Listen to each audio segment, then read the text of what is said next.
açık. Köp adam beni tanamayan olma mümkün. Yani o alan da bana o alanı kahraman diyene. Akıp sen bana değerler. Maskara hiç saat başarmayan röydeler. Yani olup sağdalığı değerler sosyalar. Sağdalık kim yerde gerek değerken. Ömür boyu durmuşumun üytkarına karıştım. Adolmuş olsa, men üytkarına karıştı. Amelliyle olmamada durmuşun özü binerken, adımlar olsa onun fedakarları. Hiç saat başlamaya diğerlerinin çok avlı. Öz yemişim bilenler.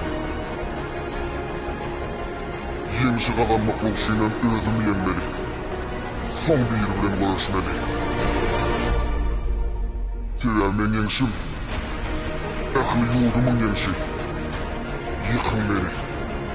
Men bağır vurgalar. İki adımımı. Bir adım değil. Ana şehit bir an.